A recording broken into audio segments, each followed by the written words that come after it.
Welcome to the Garlic After Show, where we kill vampires by throwing cloves of garlic at them, and they don't. If we like ever it. talk about Dragon Ball Z, you're gonna have to get that bag back out because of Garlic Jr.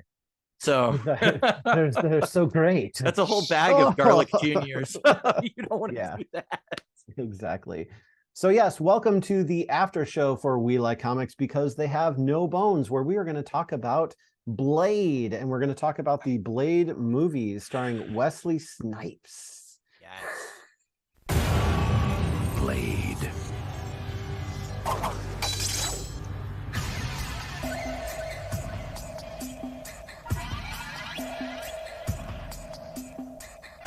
So it's really important, and we have to say it, that, basically Blade that came out in 1998 led to the boom of Marvel Comics-based movies that we know and love today.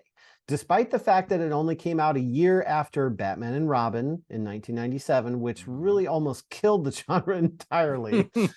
And later it was kind of overshadowed by the 2000s more successful movies like X-Men and Spider-Man in 2000 and 2002. But Blade was really the first Marvel movie to be a bona fide financial and critical success.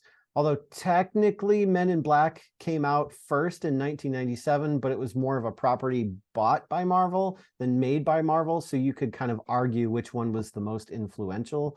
But Yeah. I think, Blade really was the first, traditional superhero movie that did that. Yeah, Men in Black is not a superhero story. So I Right. think this is more in line with that. And my understanding of the historical context is that the comic book company itself was struggling really badly at this Mhm. point, to the point that Marvel was about to go into bankruptcy. And Stan Lee had been in Hollywood trying to get movies made for I don't know how long. I mean, years and years and years. And if you watch the opening credits of Blade, you will see Stan Lee as one of the producers on there, Yeah. along with Avi Arad. And they were kind of the two guys that really were involved with getting Marvel movies off the ground finally. And Mhm. what they ended up coming up with to save the Marvel company was selling their properties to film studios to have movies made. And that ended up saving them. They were able to kind of move into the success that the Marvel comics have now. And I mean, it's crazy that something as profitable and gargantuan as the MCU started with Marvel being almost bankrupt. But that's Yeah. where we were when this movie came out. Well, and So that's how we get the, Sony Spider-Verse almost, mhm. that they have going on, is because a lot of the rights were sold. And it's interesting because the Blade movies are under New Line Cinema, which was later purchased by Warner Brothers. So it's Right. almost like DC owns the, movie rights to Blade, kind of, or the original movies, I should Yeah. say. So the negatives and the film and that sort of Man, I thing. hadn't thought about that. That's really bizarre. Because Yeah, well, obviously Disney has the rights back because they're planning to yeah, make a yeah, yeah. movie with Mahershala Ali, I think. But the rights to the original movies Yeah, the original themselves, movies would be with Warner Brothers. and that's That's why you can't find them fascinating. on Disney Plus. You have to watch them somewhere with Oh. ads, or your Blu-ray collection, or however you choose to watch. But so the other thing, and sort of talking about the movies like as a whole, is all three movies were written by David S. Goyer. Mhm. But the first movie was directed by Stephen Norrington. The second movie was directed by Guillermo del Toro.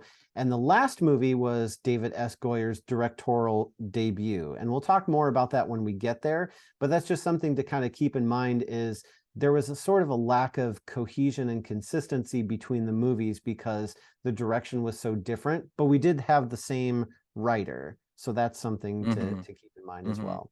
So David S. Goyer, I think, always had Wesley Snipes in mind for writing the Blade character in the movies. But Wesley Snipes was actually more interested in doing a Black Panther movie when he was offered the role of Blade. But he found it interesting enough that, he went ahead and went with the Blade movie, for better or worse, I guess, for his career. But I think for better, for the Blade movies, Oh because yeah. I can't imagine anyone else, especially in that era, and especially that this movie is definitely a 90s movie, and like all the action, every time Wesley Snipes goes and he hits somebody, it's just like constant every time.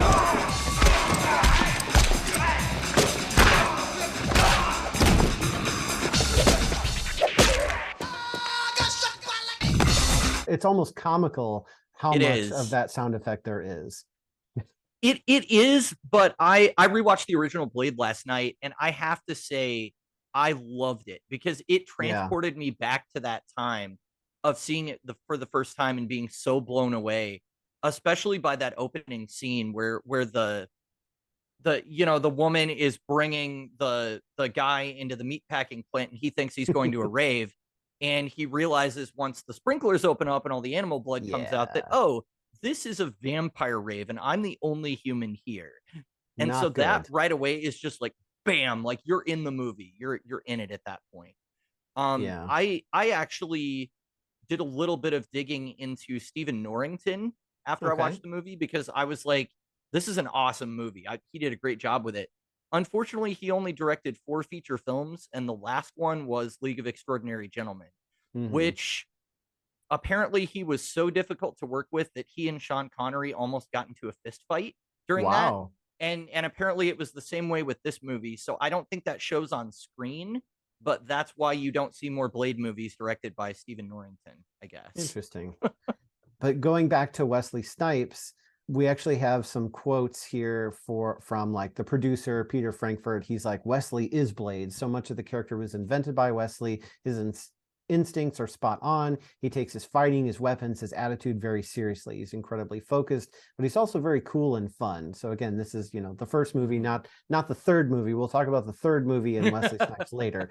But for the purposes of this movie, like, Wesley really set the tone for the character, and him being a martial artist really, I think, translated on the screen. Kind of like you have Arnold, who has, Arnold Schwarzenegger has that huge on-screen presence because he's got all the muscles, and when he looks at you, you see him as like in a role as a guy who's just like an undercover cop, or he's, even if he's in the army or something, he's not a typical guy who's in this role because he's so freaking huge. You're just like, okay, who is this guy? And that's how he's able to mow down all the like predators and everything like Right. that. Right. You son of a... What's the matter? The CIA got you pushing too many pencils? Huh? Because it's Arnold playing that role. If it was somebody else, Yeah. maybe not so. So that's kind of what we have here, is like, because Wesley Snipes played Blade, that's what we got on screen, was more so Wesley Snipes than Blade almost. I'm having a hard time accepting that anybody else is ever going to play the character for that reason, because this is the only on-screen version of Blade I've ever seen. And it is. It's like Wesley Snipes, the person, like the way he fights. And there's almost like an understated comedy to some of his movements. Like the way he'll finish a move and then turn to the camera and do his own close up and like smile. Yeah. It's very dance-like and it's very choreographed, but it's so cool at the same time. Mm-hmm.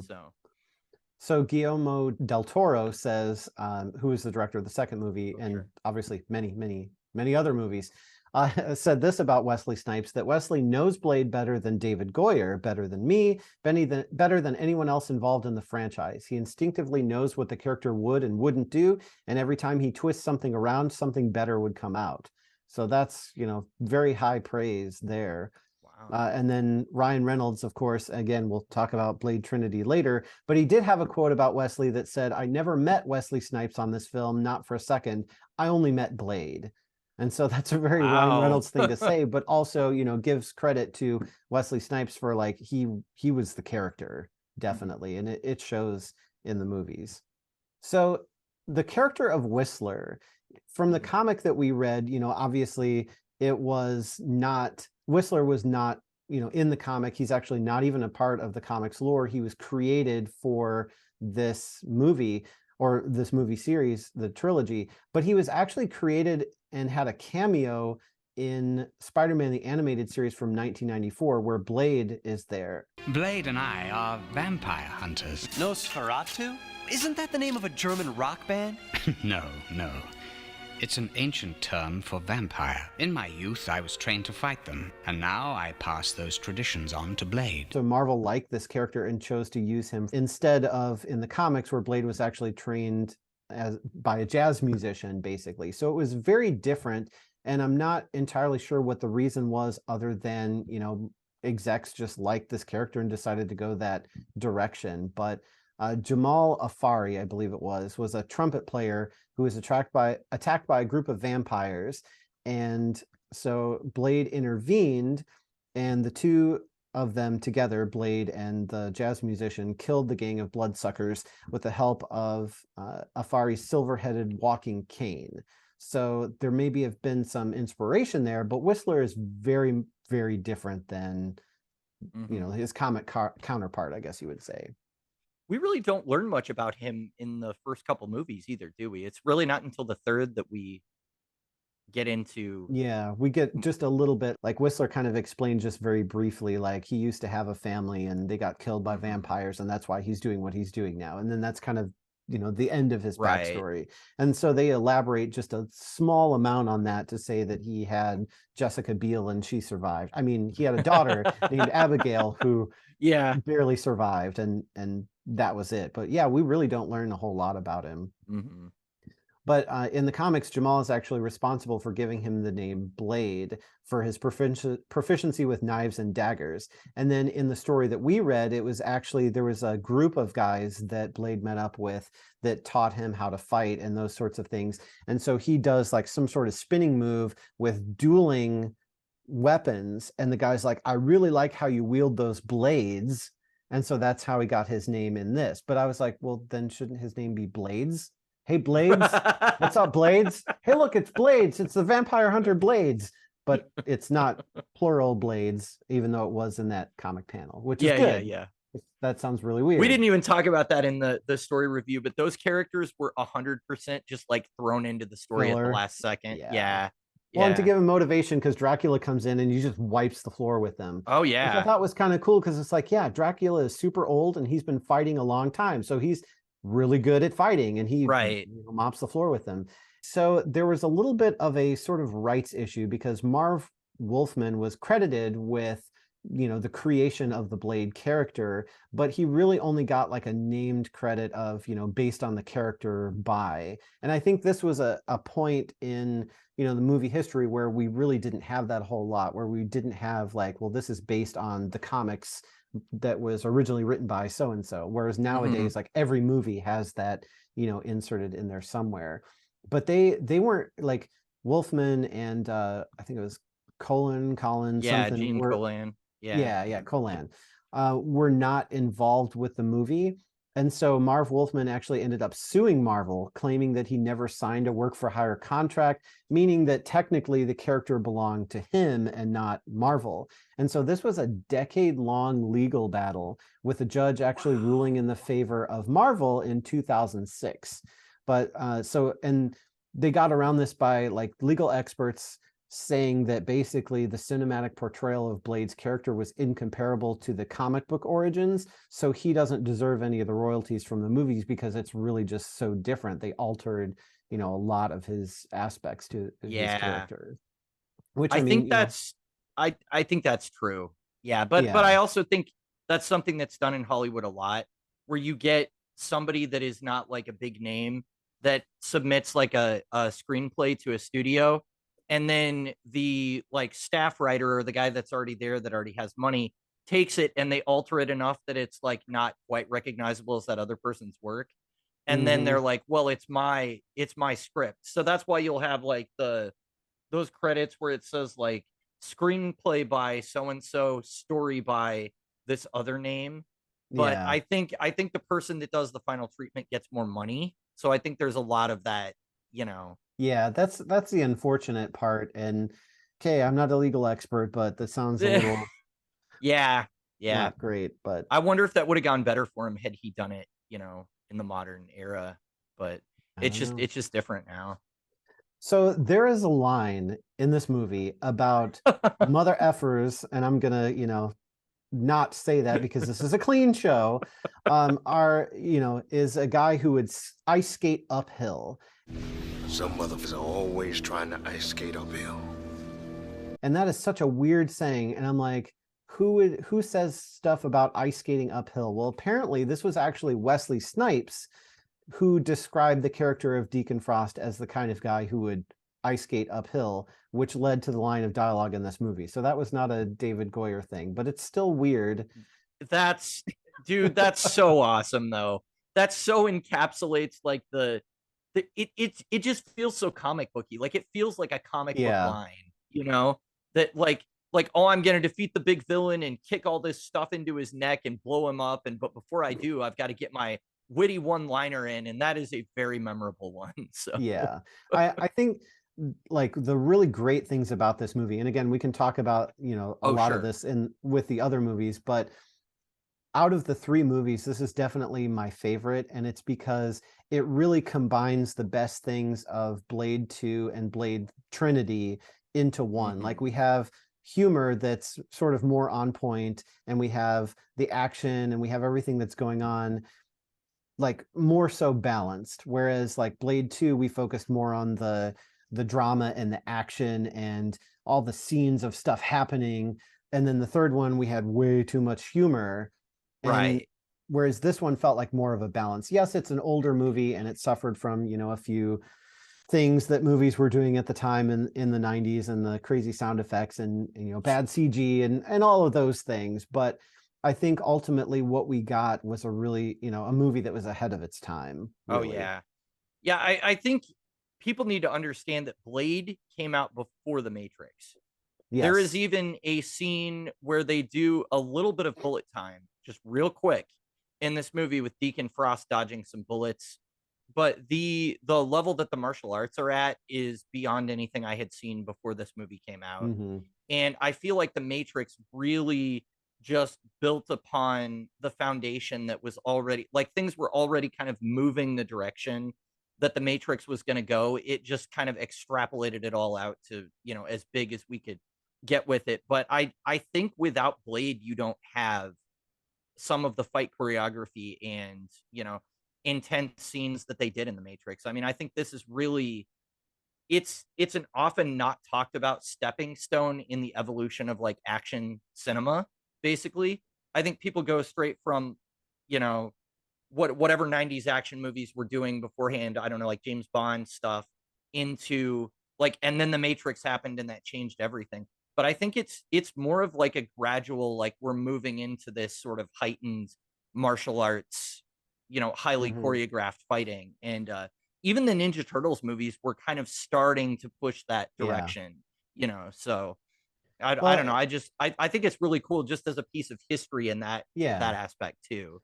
So from my understanding, the first Blade movie and The Matrix were actually in development, you know, around the same time. Oh, were And, they? you know, Okay. obviously Blade came out first, but Mhm. they sort of like, because there were some coincidences in the movies that really were just coincidences because they were, you know, being made separately, and it wasn't like, oh Mhm. hey, we watched Blade, we dissected it, and now we made a movie doing this, or we Oh, watched The sure. Matrix and so we incorporated some of that. It's like this all, you know, came to a head at the same time. So I think your point about stepping stones is exactly right. Like we were culminating towards this destination of, you know, more martial arts, better directed action, and Blade and The Matrix hit like right at the same time, and it just Mhm. exploded multiple genres where, you know, The Matrix took the action movies and martial arts and science fiction, and Blade carried forward the, you know, comic book superhero movies Mhm. from there. So I think it was like a dual front push, you know, into the 2000s from both of those movies. Like they were both really pivotal in launching that forward. And obviously, you know, X-Men and Spider-Man and everything that followed were more stepping stones along the way, where we just kept going towards, you know, what we have today, which is Right. like just superheroes everywhere. Yeah, certainly you don't have Spider-Man without The Matrix because there's a fair amount of slow motion, him dodging stuff in that Hmm. 2002 movie. I remember specifically the scene where the Green Goblin's throwing his like Yeah. blades, and Spider-Man sort of goes backwards, and it's very much it's like what you guys watched The Matrix, like Sam Raimi watched The Yeah. Matrix, obviously. That When was that enough pumpkin bomb hits time. him in the face and he's just like, whoa. Yeah. Yeah, so all of that I think yeah, maybe it was just kind of like where the culture was moving and where film was moving. And I think you Mhm. had a lot of filmmakers that were getting more inspired by things like anime and you know, which in the 80s and 90s had a really heavy focus on martial arts and stuff like that. So I think it makes sense that you've got multiple people kind of pursuing that idea. Yeah. So another interesting tidbit here too is we almost had a Stan Lee cameo, and that would have been just so great. And I bet they're, you know, years later probably kicking themselves that they didn't keep it in the film, but it was cut from the film. He actually played one of the cops that came into the Blood Club during the aftermath and discovered Quinn's body on fire. So that would have been really hilarious to see, you know, a younger looking Stan Lee come up and just be like, that guy's on fire, you know, just like a quick little line. And then, you know, after that, like that would have been a really cool piece of history. But do you think that would have broken the tone of the scene a little bit? Maybe. Well, I mean, it was funny too, like going back and watching this after having watched Gotham, you know, years and years and years ago, seeing Donal Logue, I think it is. Oh, yeah. Who played Bullock on Gotham, Jim's partner, is Quinn, who's like Deacon Frost's like right-hand guy, who actually I think didn't have as much of a role in the original like screenplay, but then just like his acting and the sort of back and forth between him and Frost, just they were like, this is great, let's have more screen time for this. He's such a he really reminded me of the vampires in Buffy the Vampire Slayer. I don't, yeah, like I don't know how to describe him except he's kind of like the bad guy that you like sort of root for in a way, because like I don't want him to win, but I do want to see him on screen because he eats up the scenery so much and he's so over the top, and he's such a representation of like that kind of like stoner, like punk grunge movement that was going on in the late 90s. I mean, he's just like, come on, man, he was screwing with me, and like all that. I'm like, oh man, he's such a like dude bro vampire, you know? Whereas Frost is, you know, he looks like he's a very hip, cool guy, but he has a definite undercurrent of like violence and menace and threat underneath everything that he does. Like when he enters the room, you're like, who is this guy? And so yeah, Donal Logue's character kind of breaks the tension in a lot of those scenes, I guess, and maybe that's why he was a good foil for him. But yeah, watching him again, that was very entertaining to watch.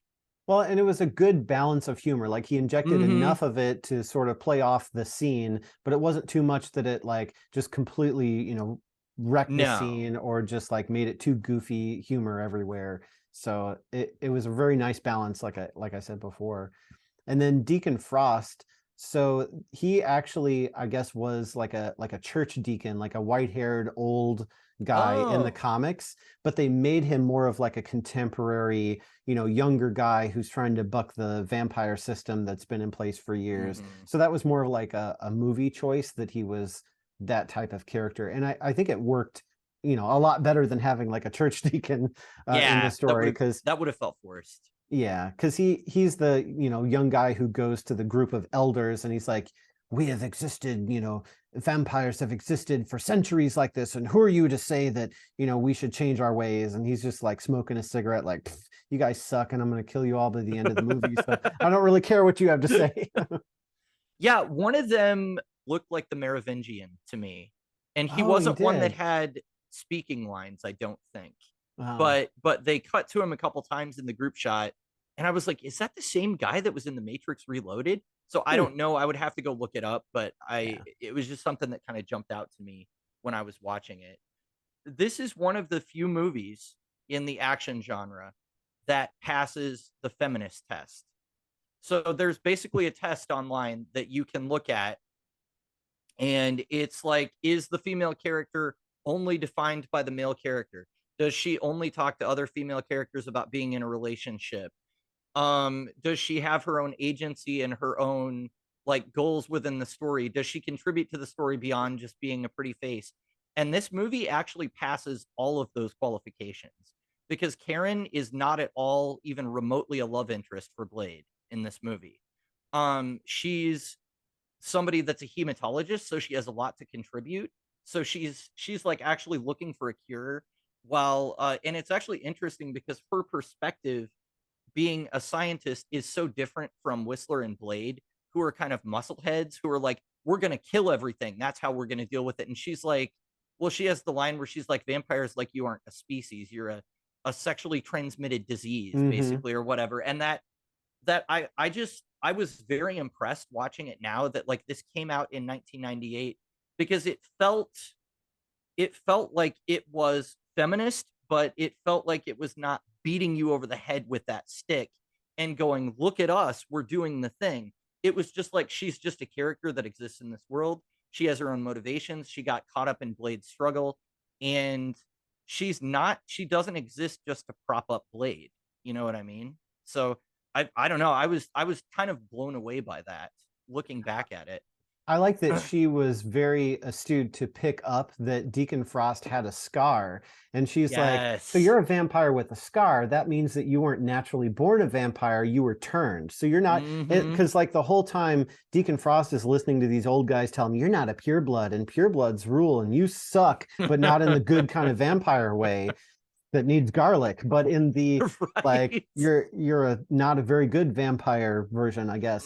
And so like Karen picks up that like, well, you have a scar, so yeah, you aren't who are you? You're just some guy who got turned. And I think that really ticked him off. Because he was hearing about it the whole movie, and then it's like, from this Karen, like, I want to talk to your manager, you're not even a real vampire. Like, yeah, that was a great scene.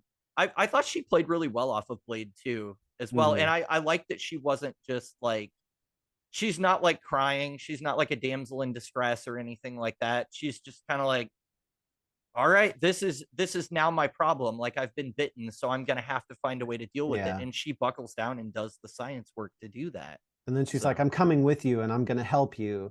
Right. And then I guess, unfortunately, she doesn't make it to the next movie for whatever reason. Even though it's a shame. She's in the ending and she's like part of Blade's crew now. And then nope, we don't hear or see from her again. So yeah, that's a shame, because she was a great character. Yeah. So Deacon Frost, the part of Deacon Frost was actually originally offered to Jet Li, and that would have been really weird because we would have had a lot of kung fu stuff going on. But I think fortunately Jet Li opted to do Lethal Weapon 4 instead, and I think that was a better fit for all concerned. Yeah, that would have been a little too much kung fu maybe. But the best piece of trivia that I have for Blade 1 is that Stephen Norrington, the director, played as Michael Morbius in an alternate ending, and they wanted him to be in the sequel, but of course they didn't have the rights, so they couldn't do it. But there is it's like maybe 15 seconds at the most.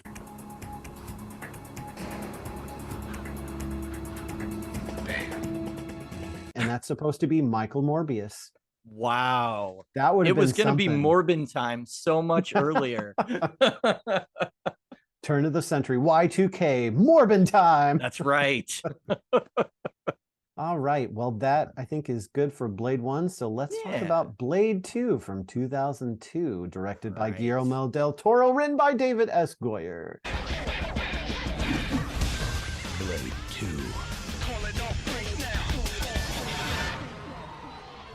So yes, it was supposed to be Morbius for the main antagonist, but due to rights issues and the desire for a solo film, they came up with Nomak instead, which I think he turned out to be a pretty good villain and pretty disgusting too. Yeah, he is. There's a pretty face. Oh wait, that's the next movie. Yeah, that would have been a perfect line here. Well, and the dogs, like their faces opened in the same manner. Yeah, too. That was kind of weird.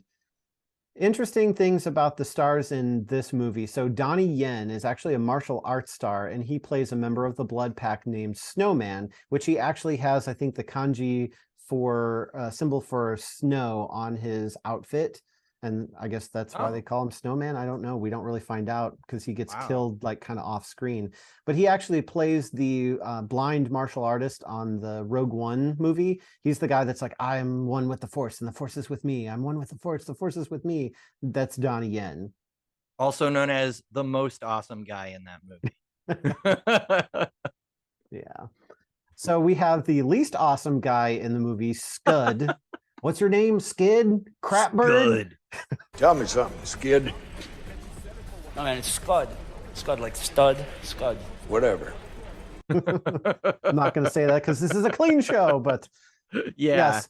So apparently at one point, Scud wears a t-shirt featuring the logo of the BPRD, or the Bureau of Paranormal Research and Defense. I remember seeing that before, but I missed it this time watching it, and I was so disappointed. But that's a reference to Hellboy, which starred Ron Perlman, who is also starring in this movie, and was directed by Guillermo del Toro, who also directed this movie.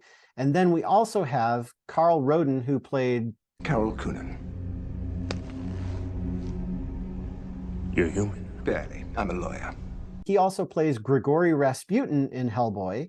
And then we have Luke Goss, who played Nomek, also plays Prince Nuada in Hellboy 2. Wow. So there's a lot of kind of carryover from, you know, Guillermo and the actors in this movie to Hellboy. He just movies. cast his Hellboy movies based on the people he worked with in Blade 2, basically. And that's why crazy. they aren't back for Blade Trinity, because they're all busy making Hellboy. Oh, fair enough. Yeah.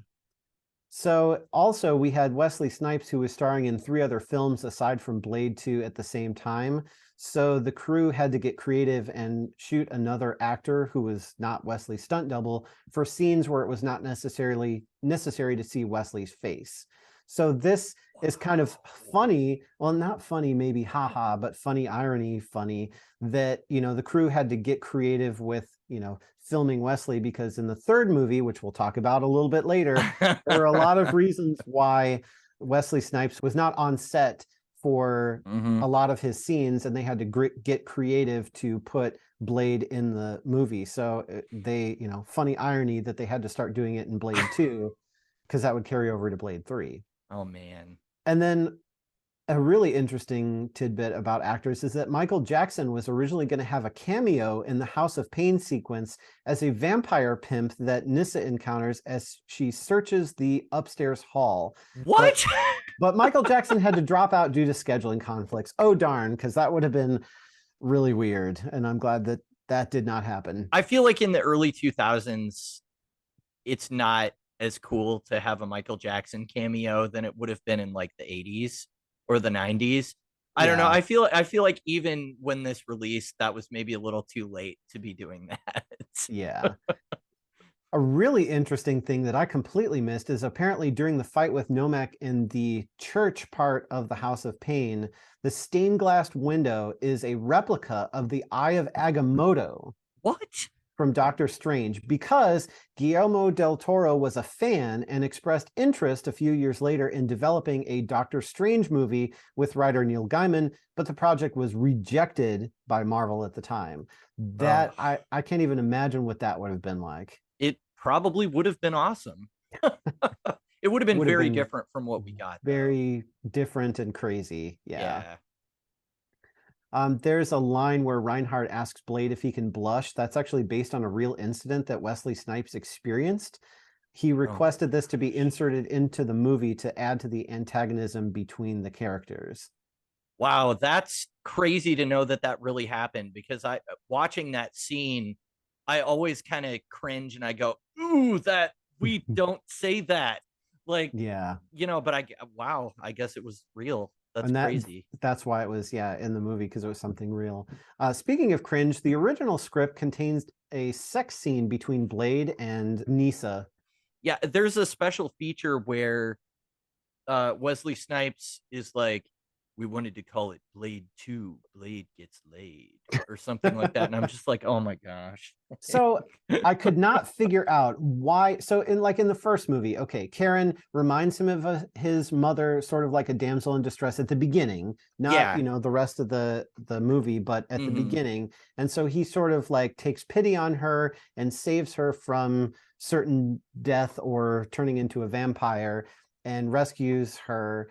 And so that to me would make more of a maybe a Freudian thing of like, you remind me of my mother, so now you're a romantic interest.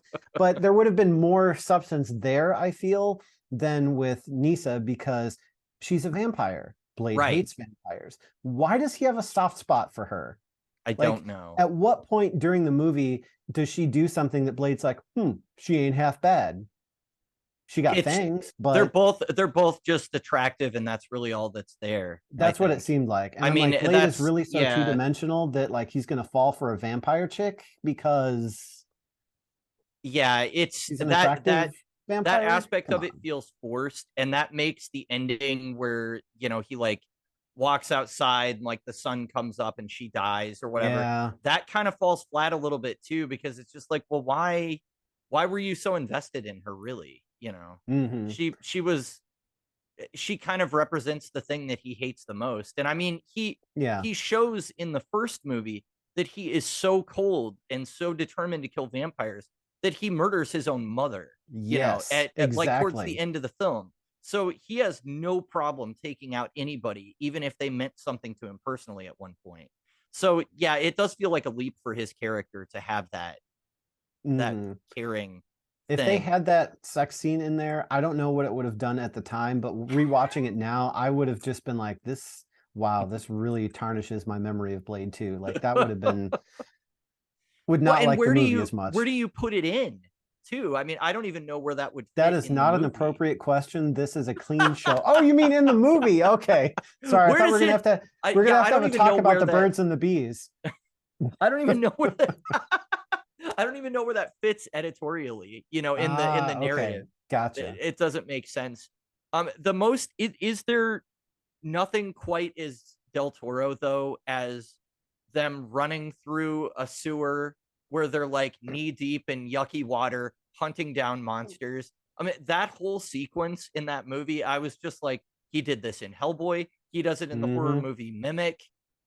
There's like so many movies he's done where like we're in a gross sewer and we're hunting monsters. Like that to me was just like, yes, I'm watching a Guillermo del Toro movie. So Yeah. So this might blow your mind, but like in my rewatch of this, I took a note here that my wife said. oh So we're watching this, and my wife goes, "This movie seems like it's trying to draw you in with drama and action instead of the allure of the original story." And you know, when Blade 2 came out, I oh remember thinking it was awesome, and they had like the combat was just like a step above, and it was great, and it was yes. energetic. But rewatching it now, it really seems a little lackluster, like it's a little standard. Mm-hmm. And I think it's because, you know, we've seen so many movies after the fact that we're looking at something that was, you know, in its early stages. And it's easy to look at it as like, this feels a little generic, but at the time it wasn't. Sure. But I Yeah, noticed well, that and Del Toro as a filmmaker wasn't Guillermo del Toro, the name exactly. that he is Yeah. now either. This was like he'd done Mimic, which was like a kind of successful horror film with like Mira Sorvino or somebody that was big in the 90s that's not really now. And he'd done like a couple like Spanish language films, I think. And I think that was all he'd done before this. Hmm. So Yeah. yeah, I mean it's an early point in his career too. I was just more noting that like his directorial style, you could already start to see the visual things that he liked to do sort of coming into Hmm. focus with this, and Yeah. definitely some of the actors that he likes to work with too. So Yeah. But on watching it, you know, nowadays, you know, currently, like mhm. I really preferred the first movie. Like it felt like it had a lot more substance. It had humor. This movie really didn't have a whole lot of humor. It didn't have any like Blade catchphrases at all. I Mhm. don't think that he said. It had the weird like love story with him and the vampire that didn't really pan out. And the action, there was a lot of like CG stuff where they really didn't need it. And it kind of reminded me of The Matrix Yeah. Reloaded, where it was like, why did we even bother doing this? Like we could have just not had this scene and the movie would have been better for it. But we have this scene where he's jumping or he's flipping or kicking or something, and he's like a rubber man Mhm. going, "Rrr," and it just seemed like we didn't need it there. Yeah, when the blood pack first come in, when you Yeah. like first see them and they're like silently dropping in, they're so obviously CG people in the background. Mhm. I was just like, oh man, like I just this looks bad. like, And the I think the big fight at the end where they're like jumping, 50 feet to pound each other into the ground and all that stuff. I think that was really awesome at the time, but the animation on it didn't age very well, mhm. unfortunately. But it's So not just that. It's just that this one is really more of an action spectacle than the first movie yeah. was. And I felt like Hmm. it suffered for it because there's less Blade and there's more action. And we've seen so much action since 2002 that, you know, I don't need to go back and see more action from the early 2000s. I want to see more Blade, especially because we only Right. got these three movies, and then, you know, Wesley Snipes probably won't play Blade again. So, you know, Right. I wanted more Blade from it after having rewatched the first movie.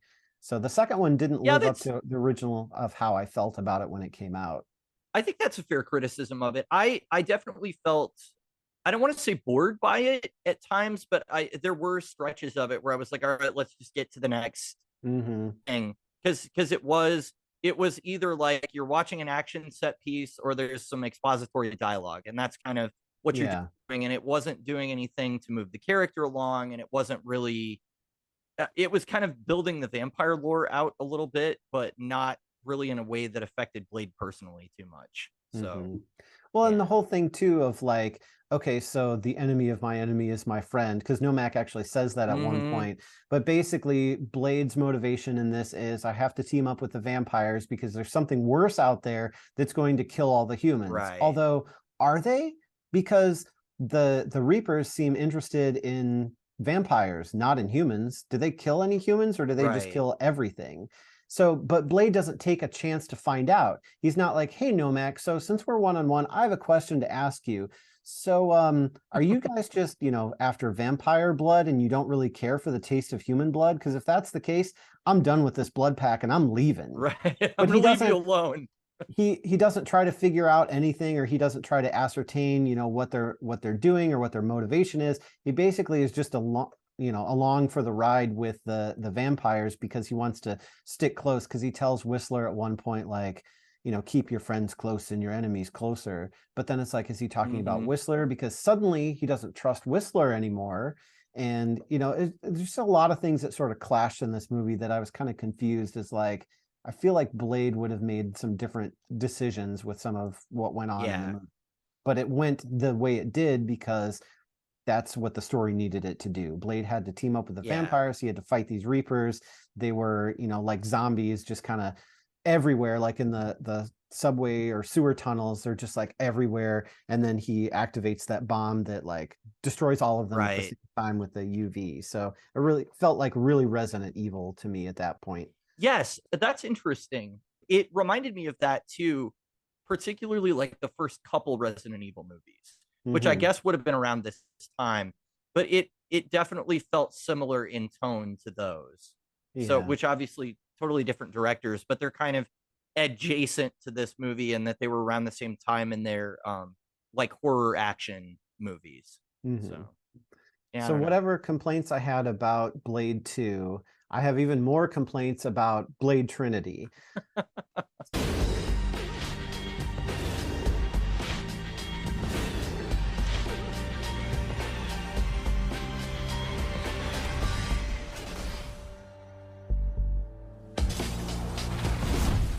Forgot my sword. So 2 years later, so we had like 4 years between Blade 1 and 2, and then we had 2 years between Blade 2 and Blade Trinity. And because Guillermo del Toro was involved with Hellboy and Stephen Norrington, he actually did consider to return to direct the film, but he changed his mind after reading the script, which he didn't like. So at the last minute, they ended up taking David S. Goyer, who wrote all three films, and like, hey, you're going to get your directorial debut for a major motion picture. And it really didn't, I don't think, work out very well. Like, there's a certain point that when I was rewatching it, I was like, this isn't too bad of a movie. And then it was either when Ryan Reynolds came out or before he did, I was just like, okay, this is going downhill really fast. Like, I really like Ryan Reynolds as an actor, and especially Mhm. because he's basically like, you know, if Wesley Snipes is Blade, Ryan Reynolds is Deadpool. And Yep. like in his personality, that he's his version of Deadpool. And so wherever Mhm. Ryan Reynolds goes in a movie, he's playing his version of Deadpool, whatever he's doing. Yep. And so in this, that's really what he's doing. He's Wade Wilson, his version of it in this movie, and it really doesn't fit. Like, he is just so out of place. Like, there's some kind of, you know, groan-inducing lines and things that are just kind of like, yeah, you kind of make you groan a little bit. But Ryan Reynolds, like, all of his lines are just terrible. Like, if they had removed him from the movie, I feel like it would have been, okay, this movie is a little cheesy, funny. It's really not as good, but it's okay. But Yeah. I feel like he destroyed the movie. Like, not personally because he's a Oh, bad wow. actor, but because his lines were just so bad. And then like Triple H, he was supposed to be like a version of Donald Logue's character from the first movie, I guess. And the producers actually liked him so much that they gave him more screen time, and they gave him more of the like adversarial relationship with Ryan Reynolds' character. But okay, you take this giant wrestler dude who is a vampire, and you take a, you know, very fit human, and you pit them against each other. And I'm just like, you are not punching Triple H in the face, let alone a vampire version of him, and getting away with it. Yeah. Like, where's the superior speed, strength, stamina? Like, it wasn't there. And so I felt like the comedy and the break of reality just ruined this movie. Of the 3 movies, and I know we're talking about vampires, it's definitely the one that's the most over the top. And it's a shame, because on the other hand, I really like the idea that Whistler had a daughter, Abigail, and I like Jessica Biel's character. I think she fits into that universe a lot more naturally than Hannibal King does. And, you know, maybe they could have done Hannibal King and had Ryan Reynolds tone down his Ryan Reynolds-ness a little bit. But I've looked at like the Blu-ray special features and stuff, and there are so many outtakes of just him delivering like 50 versions of a line and doing all this improv stuff. And then, okay, the funniest one is the one we're going to keep in. And it's like, you're not making a comedy though. Like that's the problem with doing that. Like if you're making comedy, that's great. Let them work out those jokes and punch it up to 11 and make it as funny as possible. But that's not the genre that this exists in.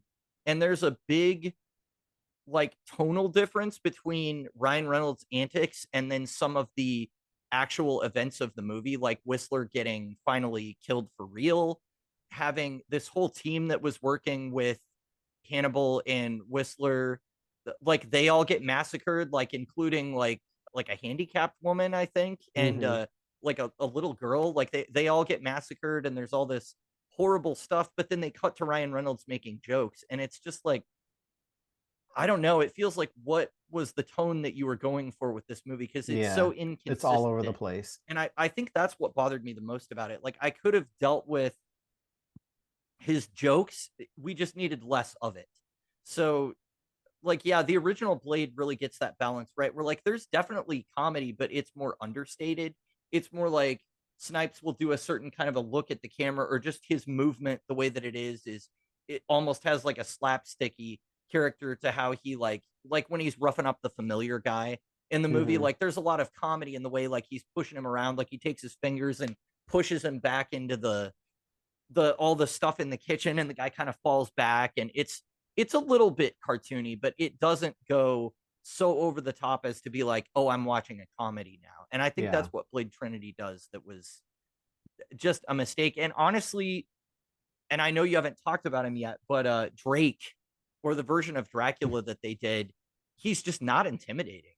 I mean, when he and Blade share screen time together, he's got like that necklace that everybody was wearing, like all guys were wearing in like the early 2000s, and he looks like kind of this like hip guy. And you know, it's the actor that ended up playing Mick Rory on Legends of Tomorrow, obviously. And this was, you know, before. I don't think this really was his big break either. I think he was on a show called Prison Break after this that I think was his big success. But Drake didn't feel like Dracula to me, and that's definitely something that the comic books got right over this movie.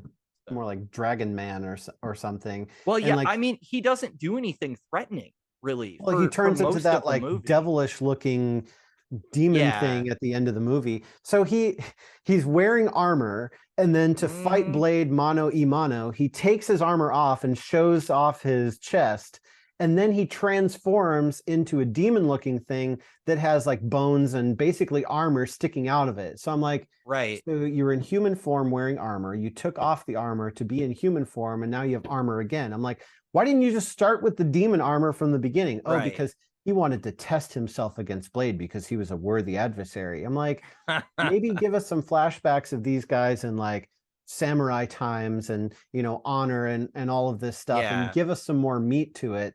But I don't know if it was because, you know, a writer trying to be a director at the same time was too much of a challenge, and it was just so hard to balance the two that, you know, it made it so chaotic. But like, even things got tense on set. And this is, we've been alluding to all episode that, Right. basically the Wesley Snipes appeared to have some sort of mental breakdown because the production of the movie was so troubled that he refused to speak to David Goyer and often would not even come out of his trailer. He would only respond to the name Blade.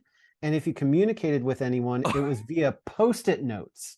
Wow, that's And incredibly insulting. Ryan Reynolds corroborated this while promoting the film, saying that Snipes would ignore the entire cast, but he once acknowledged Reynolds by saying, "Keep your mouth shut, you'll live longer."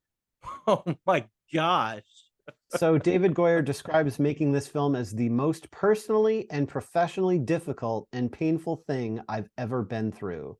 Wow. And that is quite the statement, and I'm sure is very PG to his real feelings. I would assume so. So there was, you mentioned Abigail Whistler. So Yeah. Goyer originally wanted to include Rachel Van Helsing from the Tomb of Dracula comics. But when he heard about the 2004 movie Van Helsing, which has a really awesome score, by the way. Oh man. The Blade movies don't have really good scores, unfortunately. Just a bunch of like hip hop. No, it's a shame. Stuff that they threw in there, but not much Mark original. Isham did a more traditional score for the first one, and I believe Marco Beltrami did some early work with Del Toro on the second one. Of course. But it's not, it's kind of like proto Marco Beltrami. He's still finding his sound and, all of that. And he really didn't arrive at it until Hellboy. So, yeah. So that's how they came up with Abigail Whistler. They actually created her again for the movie because there was no Whistler in the comics. So it was an original character. But yet again, in the original script, Blade was supposed to have a sex scene in the film with Abigail Whistler. And thank goodness that was not in there because come on. Jessica Biel is so much younger than Wesley Snipes too. Like that just would have been, ugh. Yeah, at least she wasn't a vampire though. I'll give them that. That's true. That's true. So with our complaints about Hannibal King, the actual role, like initial offer for the role went to Colin Farrell, but he turned it down. Wow. So it makes me wonder, like, if he had not turned it down, what would the movie have been like? I mean, maybe he would have been like, he wouldn't have stayed in it and would have left, part of the way. Or maybe it would have been even more tense, or maybe the movie even wouldn't have come out, but he definitely wouldn't have been as funny as Ryan Reynolds. So I think that would have been a good thing in this case. Yeah. I mean, we talked about in our Daredevil review in season 1, how over the top he went with Bullseye, but that still felt like it fit that comic book universe. So I feel like he is somebody that maybe was more experienced with things like the tone of a movie and knowing how to keep it within that confine. So I think even if he was comedic, he could have kept it from going, way over the line. And I've got to say, it's so funny because I do really like Ryan Reynolds, and I think many of his lines in this are genuinely funny. They're just not in the right movie. You know, that's the problem with it. So it should have been in like a Buffy the Vampire Slayer comedy or something else, but it really didn't fit the Blade universe that they had created. Well, and to make matters worse, there were actually a lot of other really good movies being filmed in 2004, so the film crews had to be selective in their shots for various green screen segments because neighboring stages were being used for the filming of things like iRobot and the Chronicles of Riddick, and those sets would sometimes appear within the frames and then have to be edited out later. So this was a very busy time and there was a lot going on. And I think that's part of the reason why, they couldn't really find a director, but they still wanted to move forward. But 2 years after Blade 2, if they had taken just a little bit more time, like maybe another year or two, found a director, got a little bit more grounded, maybe they could have made this a little less jokey and maybe a little more serious, but unfortunately did not go out that way.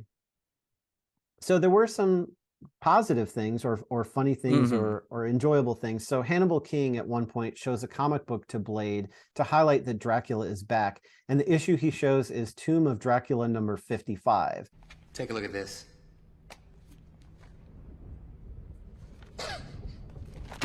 You gotta be kidding me. But what I found really interesting is that actually the Night Stalkers were co-founded between Blade and Doctor Strange in the comics. Really? So that would have been really interesting, you know, with our current MCU to have Doctor Strange's involvement with something like that. I mean, if there's a character that can easily cross over into Blade's world, I feel like it, you know, from like the kind of more Avengers world, I feel like Doctor Strange is probably that guy. Otherwise, I would expect, you know, again, more like the Midnight Suns video game, to see him rubbing elbows with people like Ghost Rider and you know, the people that go up against supernatural threats within Marvel. So Yeah. but yeah, Doctor Strange is like the top guy for that. So that totally makes sense. It's just, this was a point in time where film rights were being sold to whatever studio gave them the most money, you know. So I don't even know if film rights for Doctor Strange were anywhere at that point. Yeah.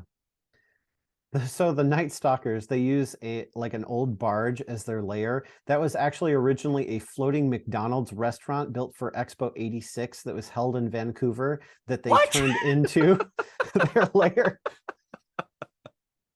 So that was kind of like a funny, you know, little tidbit. Like, fortunately, I don't think we see the Golden Arches anywhere in there. That would have, you know, really taken us out of the movie. Yes.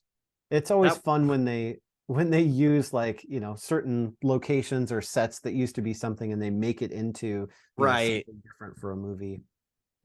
But the story in this, like, really isn't bad. It's just all the, you know, other stuff that they did around it.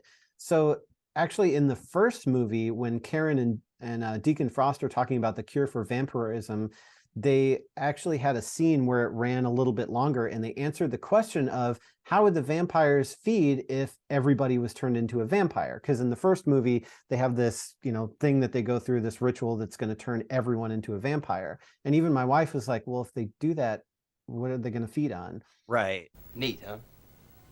I can keep them alive for years, producing anywhere from 10 to 15 pints of blood a day. Of course, this is just a pilot program. Once the tide comes, we're going to have to step up production. And so since they didn't use that scene, they expanded on that in this movie. And I thought it was a really, like, a good story for the third movie. It's like vampire's final solution, you know, like, hey, Blade is catching us and we have all these raves and we're too public. We need to retract a little bit. We need to move in the shadows. We need to have these farms where we can get a whole bunch of blood and funnel it, and nobody's going to miss these people. So Blade is not going to know that we're out there, you know, sucking the blood out of these people, because nobody's going to report it. And it seems like they had such a good core story idea that would have made for a really great movie, but they sort of put that to the side and focused more on the, like, jokey humor and those kinds of things. Yeah, those are the aspects of it that were really fascinating to me, because that, it felt like this movie was trying to expand the vampire lore more even than like Blade 2 did, and in an interesting way. So I wanted more of that and less of like the, you know, what we got 28 days later jokes and stuff. So So the first and third movies, I think, had different endings that they had proposed, whereas the second one, like, that was the ending that they had for it, I think, all along. But in the original screenplay of Blade Trinity, Blade was actually cured completely and became a natural human. And then the film would have ended with Blade standing on a cliff and then throwing his sword into the sea below before walking away into the nearby forest. And then they were using this movie to set up a Night Stalkers spin-off, like, feature film or, you know, something like that. So Blade would be done, his trilogy would be over, he's a human now, and then we would have, they actually had an alternate ending where Abigail and Hannibal are fighting a werewolf vampire hybrid in a casino. Don't you know that fur is murder? And then that would sort of dovetail into their new thing. But, you know, fortunately, we didn't get those scenes, and Blade being a human would have been a terrible ending. Oh, yeah. So I'm glad that didn't happen. Yeah, that's not what you want to do to end your action trilogy, is to, like, see the main character become less cool, basically. No, not really. It's like, yeah, that's not where you especially like, yeah, your last like time with this character. Like, well, Blade's out there somewhere as a human sipping milkshakes and sitting around and getting fat. Great, go Blade. So that's kind of it for the movies, but I have some notes here about some interesting tidbits that followed the movies. So there was actually like a Blade the TV series that premiered on Spike TV in 2006, which was actually written, well, it was created by David S. Goyer, and I think he wrote like 2 episodes, And Oh, Jeff okay. Johns wrote like 4 episodes, and then there were some Wow. more writers in there that wrote a few others. And we have an actor named Sticky Fingers who plays Blade. So the premiere of this show actually attracted 2.5 million viewers, but the reviews are not great. Okay. Some of the reviews say it's terrible. They have terrible acting, horrendous special effects, a misdirected reliance on corny techno music, and a thorough sprinkling of campy melodrama. It was canceled after the first season with no real explanation as to why, because it really wasn't that good from what the reviews say, but people were watching it for some reason. But Spike TV decided to drop it, and that was the end of it. Yeah. So kind of interesting. Wesley Snipes long lobbied to get a 4th film made to redeem the series after the 3rd film was met with a generally lukewarm reception from fans, but obviously never happened. In October 2008, the first director, Stephen Norrington, was developing a prequel trilogy to Blade featuring Stephen Dorff reprising his role as Deacon Frost. Wow. That would have been interesting. Yeah. And then from 2003, the movie Underworld, actress Kate Beckinsale stated that a crossover sequel to Blade Trinity with the Underworld film series had been in development, but was canceled after the film rights reverted to Marvel Studios in 2012. Whew, I'm glad that we dodged that. That would have been fascinating, but also probably really bad. Yeah, I don't know. Like, that's very, very strange. So Underworld is kind of like built on the back of the success of the Blade movies too. I feel like, because it's like, well, what if Blade was a woman and wore tight leather all the time and then fought vampires? It's like, oh, okay. Yeah. I guess that's what we're doing.